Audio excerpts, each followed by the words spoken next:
Hello all, welcome to explore together channel. ఈరోజు మనం శ్రీముష్ణం అనే ఊర్లో ఉన్నాం. ఈ శ్రీముష్ణం తమిళనాడు స్టేట్లో ఉందన్నమాట. సో ఈ శ్రీముష్ణం వచ్చేసి భూవరాహస్వామి క్షేత్రానికి ప్రసిద్ధి చెందింది. ఈ భూవరాహస్వామి క్షేత్రం శ్రీ మహావిష్ణువు యొక్క 7 స్వయం వ్యక్త క్షేత్రాలలో ఒకటి. స్వయం వ్యక్త క్షేత్రాలు అంటే ఏమిటంటే శ్రీ మహావిష్ణువు తాను స్వయంగా భూమి మీద కొలువై ఉన్న ప్రాంతాలన్నమాట, లేదంటే వెలిసిన ప్రాంతాలని చెప్పుకోవచ్చు. సో ఈ 7 స్వయం వ్యక్త క్షేత్రాలలో శ్రీముష్ణం కూడా ఒకటి. ఈ శ్రీముష్ణం తమిళనాడులోని ఫేమస్ ప్లేస్ అయిన చిదంబరానికి ఒక 38 to 40 కిలోమీటర్స్ దూరంలో ఉంటుంది. అలాగే వృద్ధాచలం, వృద్ధకాశీ అని కూడా అంటారు, వృద్ధగిరీశ్వర టెంపుల్ ఉంటుంది అక్కడ. సో ఆ వృద్ధాచలానికి ఒక 20-25 కిలోమీటర్స్ దూరంలో ఉంటుంది అనమాట. ఈ టెంపుల్కి ఉన్న ఇంకో స్పెషాలిటీ ఏంటంటే దీని ఆర్కిటెక్చర్ మొత్తం రాతితోనే చెక్కబడింది. అసలు ఎంత భారీగా ఉంటాయంటే ఆ స్తంభాలు కానీ ఆ మండపాలు కానీ కళ్ళు చెదిరిపోతాయి అన్నమాట. మీరు ఆ లోకంలోకి వెళ్ళిపోయి అక్కడ దగ్గరుండి అక్కడ జరిగే వైభవాన్ని ఆ సంబరాలని చూసిన ఫీలింగ్లోకి వెళ్తారు. పర్టికులర్లీ ఒక పూజల టైంలో కానీ బ్రహ్మోత్సవాల టైంలో మీరు ఈ టెంపుల్ విజిట్ చేసినట్టయితే. నార్మల్ టైంలో కూడా చాలా బ్రహ్మాండంగా ఉంటుంది. అలాగే ఈ టెంపుల్ని మొదటిగా పల్లవరాజులు బాగా భారీగా నిర్మాణం చేశారు. ఆ తర్వాత చోళరాజులు ఇంకా బాగా ఎక్స్టెండ్ చేశారు. సో తర్వాత కాలంలో ఉన్న చిన్న రాజులు చుట్టుపక్కల ప్రాంతాలను పరిపాలించే వాళ్ళందరూ కూడా కంటిన్యూస్గా డెవలప్ చేస్తూ డొనేట్ చేస్తూనే ఉన్నారు. సో అందుకని ఈ టెంపుల్ మీకు ఇంకా కూడా చాలా వైభవంగా నిలబడింది అనమాట. ఈ టెంపుల్ యొక్క స్థల పురాణం విషయానికి వస్తే పూర్వకాలంలో హిరణ్యకశ్యపుడు అనే ఒక రాక్షసుడు ఉండేవాడు. ఆ రాక్షసుడికి హిరణ్యాక్షుడు అనే ఒక తమ్ముడు కూడా ఉన్నాడు. ఆ హిరణ్యాక్షుడు విపరీతమైన అహంకారం, కోపం, బలం కలిగి ఉన్నవాడు అనమాట.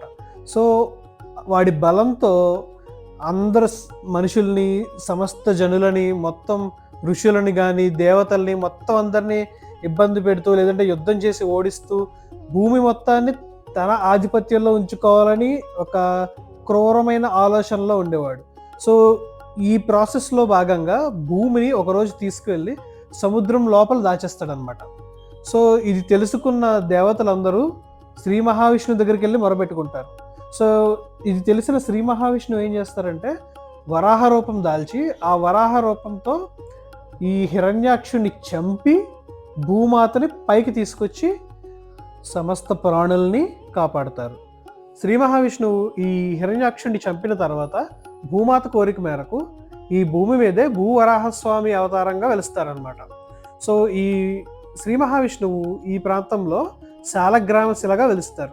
అలాగే ఇక్కడ ప్రజలు 3 రూపాలుగా శ్రీ మహావిష్ణువు చూస్తారు. 1 అశ్వత్థవృక్షం రూపంలో, 2 నిత్య పుష్కరిణి, 3 ఈ భూవరాహస్వామి అవతారం. సో ఇదనమాట ఈ టెంపుల్ యొక్క స్థల పురాణం. అలాగే ఇప్పుడు కాసేపు ఈ టెంపుల్ యొక్క ఆర్కిటెక్చర్ చూసారంటే ఈ విగ్రహాలు, స్తంభాలు చూసారు కదా, వాటి మీద ఉన్న దేవతామూర్తుల విగ్రహాలు కానీ, అటువైపు ఉన్న గుర్రము, దానిపైన ఉన్న యోధులు, ఇక్కడ మండపం యొక్క సీలింగ్ ఉన్న ఫ్లోరల్ డిజైన్, అది కంప్లీట్లీ సింగిల్ స్టోన్ మీద క్రాఫ్ట్ చేసిన డిజైన్ అనమాట. సో ఆలోచించుకోండి, ఈ లెఫ్ట్ సైడ్ కూడా ఈ డిజైన్స్ చూడండి, రాడ్స్ లాగా కనిపిస్తున్నాయి కదా, ఇవి మన పెంకుటిల్లుల్లో ఉండే వాసాలు, రెఫర్, దూలాలు అవి ఉంటాయి కదా, సో వాటికి దగ్గరగా ఉండేలాగా ఆర్కిటెక్చర్ చేశారనమాట ఇక్కడ. సో అలాగే ఈ డిజైన్స్ చూడండి, ఫ్లోరల్ డిజైన్స్, ఆ విగ్రహాలు, అగైన్ మళ్ళీ ఆ స్తంభాలు చూడండి మధ్యలో. సో ఇక్కడ ఏంటంటే ఈ మండపంలో మీకు 9 బ్లాక్స్ లాగా ఉంటుంది. సో 9 బ్లాక్స్లో కూడా 9 డిఫరెంట్ ఫ్లోరల్ డిజైన్స్ ఉంటాయి.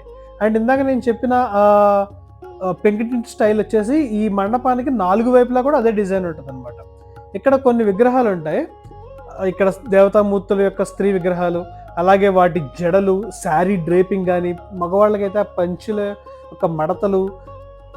అండ్ మన పురాణాల్లో యాళి అనే ఒక క్రీచర్ ఉంటుంది కదా, మీరు చాలా హిందూ దేవాలయాల్లో చూసుంటారు. యాళి అంటే మొహం సింహంలా ఉంటుంది, ఏనుగు తొండ ఉంటుంది, కొన్ని చోట్ల అయితే మొసలి అవతారం కూడా అందులో కనిపిస్తుంది అనమాట. సో ఈ డిజైన్ చూడండి, ఇది సింగిల్ అంటే ఏకశిలలో ఒకే స్తంభంలో మళ్ళీ 4 చిన్న చిన్న స్తంభాలు వచ్చేలాగా చేశారు. నేను ఈ మహాపుణ్యక్షేత్రాన్ని నా భార్యతో కలిసి దర్శించడం జరిగిందనమాట. సో ఇది one of the greatest temples that we have ever visited అని కూడా చెప్పుకోవచ్చు. మీరు కూడా కావాలంటే చాలా ఈజీగానే విజిట్ చేయొచ్చు, అంత కష్టమేం కాదు. మనకి తమిళనాడులో చిదంబరం కానీ, పాండిచేరి కానీ వెళ్ళినప్పుడు అక్కడ నుంచి మ్యాక్సిమం ఒక 1 to 3 అవర్స్లో maximum you can visit this temple. Okay, let me know if you have any queries in the comments. Please subscribe to the channel. Thank you.